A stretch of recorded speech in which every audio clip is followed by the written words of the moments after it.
Hey y'all, good morning. Welcome to a new vlog. If you're new, I'm Chanina. Hey girl, hey. So I am chilling in a shopping center parking lot right now, just waiting for an order to come through. I just started my shift. I did stop to get a $1 coffee from McDonald's because it is cold out here. It's like 30 degrees. So it's chilly out. But I hope you guys are feeling good, feeling great. I hope you are having a wonderful weekend and a peaceful day.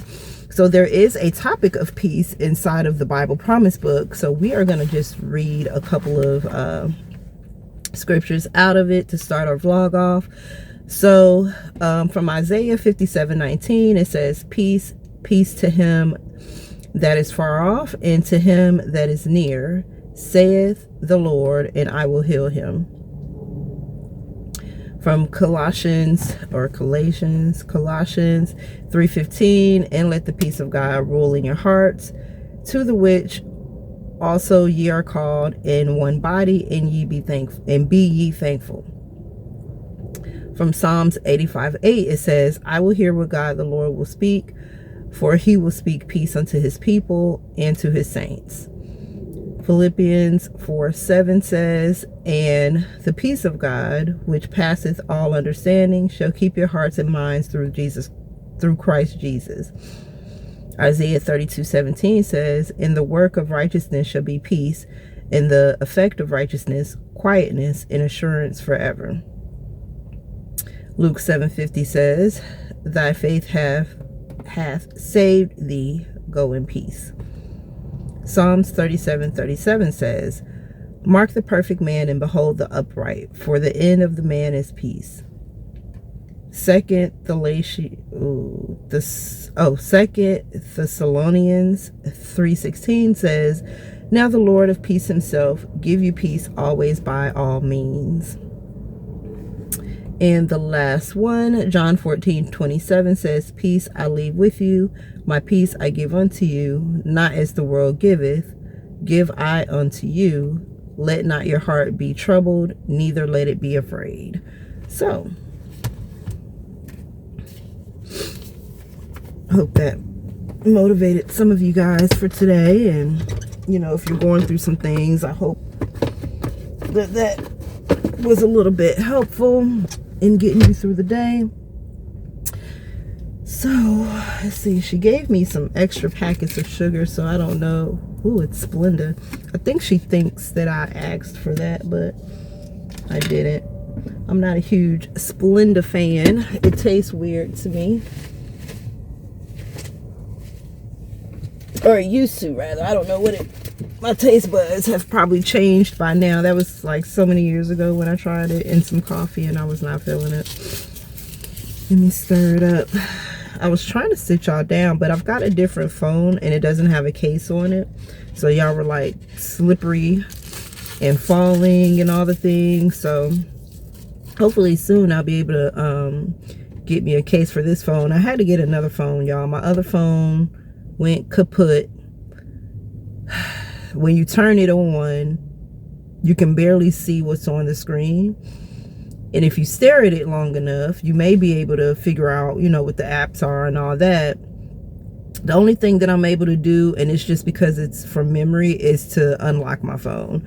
Other than that, I can't really do anything else. Anytime that I tap on an app, the whole screen goes black. Can't see anything. It happened probably about a month ago, I think it's been a month now. I was in the middle of a shift and I was actually doing an order as I was talking to my mom.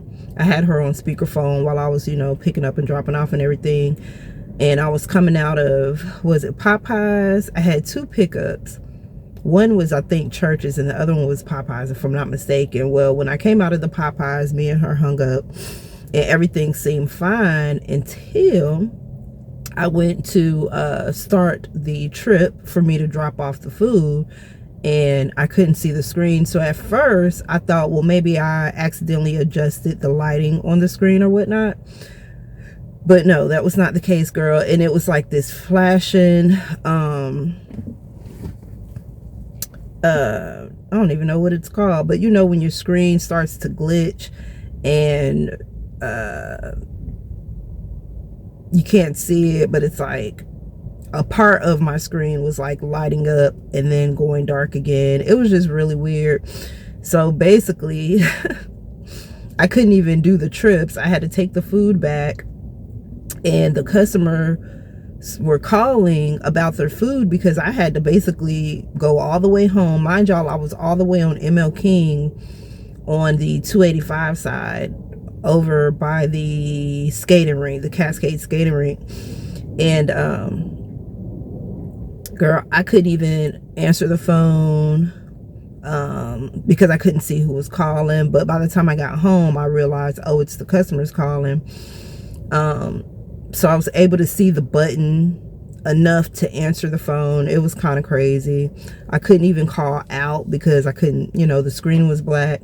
But basically I had to go home so that I could hit up chat support to let them know that my phone basically wasn't working anymore. And so that was kind of crazy. So they canceled the orders. It was just, that was a really tough day for me. Like, girl, it was just rough. But yeah, so I've got a different phone. The phone that I had was a Galaxy Notebook 8, which they don't even make anymore. So when I went in there, the guy asked me what kind of phone I wanted, and I was just like, bruh, give me the cheapest phone. You know, the cheapest functional phone that y'all have. I told him what I had and told him, you know, what I was trying to do. I'm like, I just need to be able to work, answer calls, make calls, post my social media, and that's pretty much it, you know.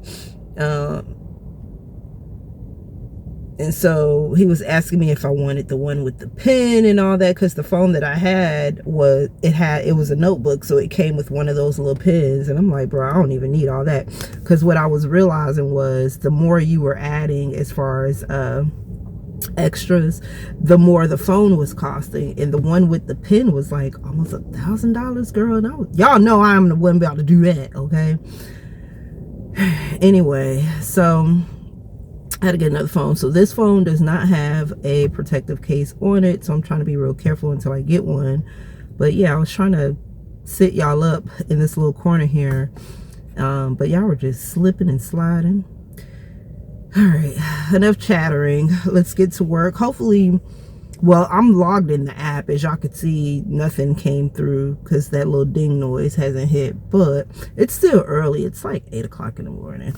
And so really there aren't any restaurants open except for like McDonald's and like all the other fast food places that serve breakfast. But hopefully today I'll have like majority shopping pays versus picking up food, because I actually like that better, and I seem to do a little bit better when it comes to the pay. Yeah.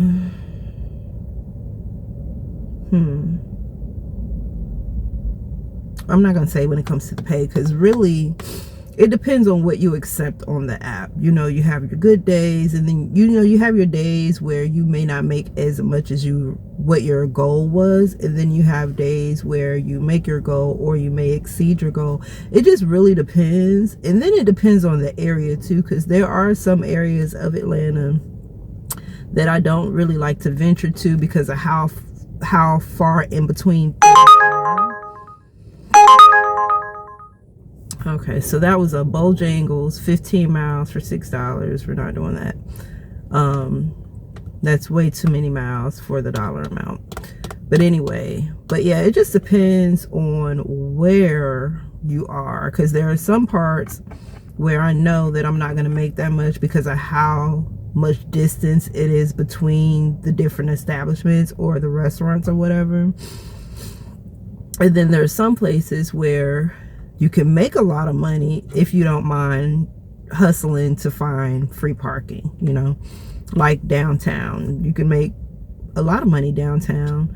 But I feel like downtown, you'd be better if you had like a moped or something like that, because then you don't have to worry about parking and getting towed and all the things, parking on the side street and, you know, all that. Anyways, all right, I'm gonna put y'all back on the charger and I will chat with y'all later.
So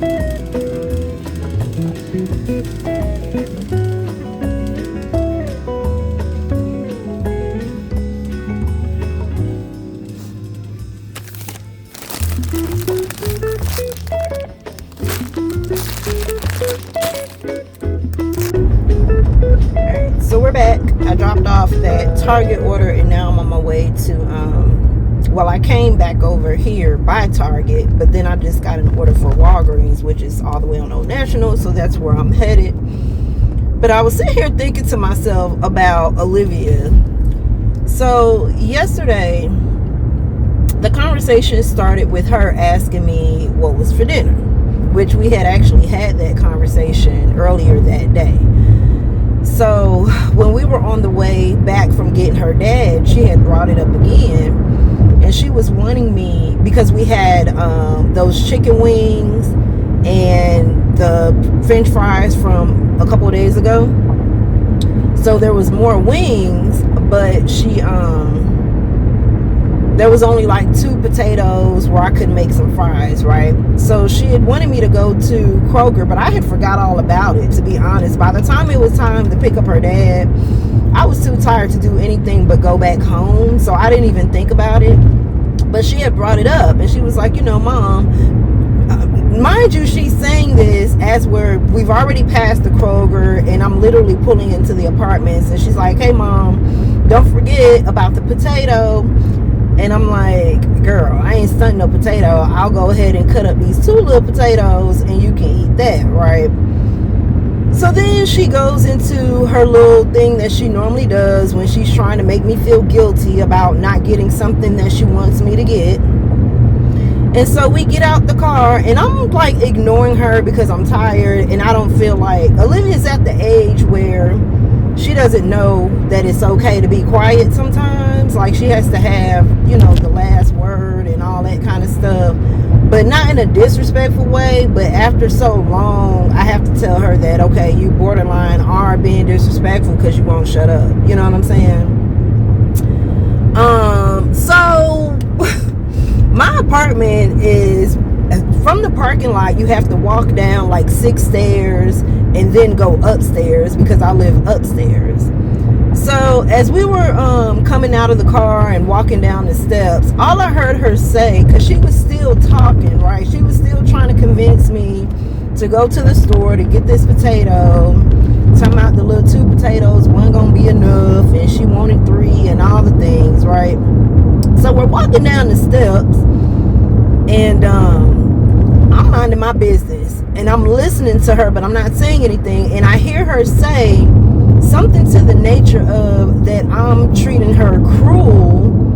And right when she said that, next thing I know, she was on the pavement, right? Not because I did anything to her.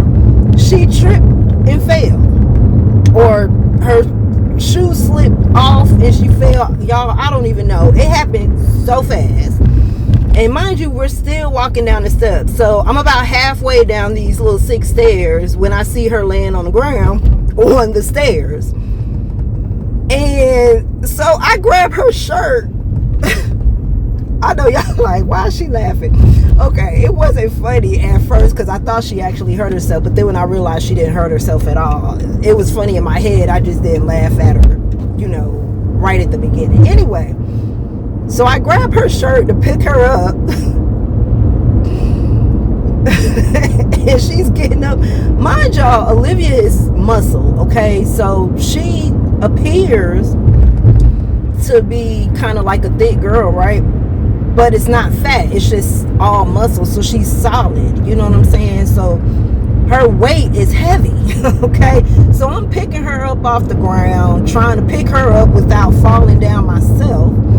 And you know, she done scraped up her hands, done scraped up her knees and everything. And she's like, Mom, why didn't you catch me? And I'm thinking like, man, it happened so fast that all I heard you say was how evil I was for not getting you a potato to picking you up off the ground, right? So she found the humor in it. So, you know, it still took me a minute to laugh about it because I didn't want to just make her think I was making fun of her, because I really wasn't making fun of her at all. What I thought was funny about it was like I told her, I said, maybe that was God trying to tell you to shut up. Because she had been going on and on and on about this potato. And then as soon as she was like, I was treating her evil and being mean to her, she fell. Like, she literally just tumbled. You know what I'm saying? Her feet was at the top of the step, and her face, thank God she didn't bump her face, was on the bottom step. Okay? And I was just telling her, I said, you know, that's probably what you get, because you always saying like these little weird things to me, trying to make it seem like I'm not a good mom or something just because I didn't get you what you wanted. And although you may not have been serious, I think God was just kind of tired of hearing you talk, because he knows that I'm not a bad mother. You know, I'm not the best mother. I mean, what is this? I don't think there's a such thing as the best mother on earth, you know. But I do the best that I can with the cards that I'm dealt with. You know what I'm saying? And your girl was not about to go in the store and get a potato. Like, I literally did not feel like it. It was almost 8 o'clock at night. I had already wanted to be home. Like, the thing about me is, once I get home after being out all day, I don't want to leave back out again, especially since it's cold. I want to get home and finally get into whatever it is I'm going to be doing for that evening, even if it's nothing but chilling, right? I don't want to go home and then have to leave and all that stuff. I wish we had 2 cars. But anyway, yeah, y'all. So we found that, you know, she was still laughing about it, so I couldn't hold my composure anymore. I went on ahead and was cracking up along with her, and I just kept telling her, I was like, see, you know, you got to watch what you say about your parents, you know, because you know I'm not mistreating you or doing anything harmful to you. Just because I say no doesn't make me a bad parent. Like, it's okay for me to say no, and it's okay for you to be quiet sometimes and just accept the answer no, not keep going on and on and on. And I think that's what genuinely happened. I think because she was going on and on and on, like I said, I think God was just like, girl, shut up. Boop. Oh, child.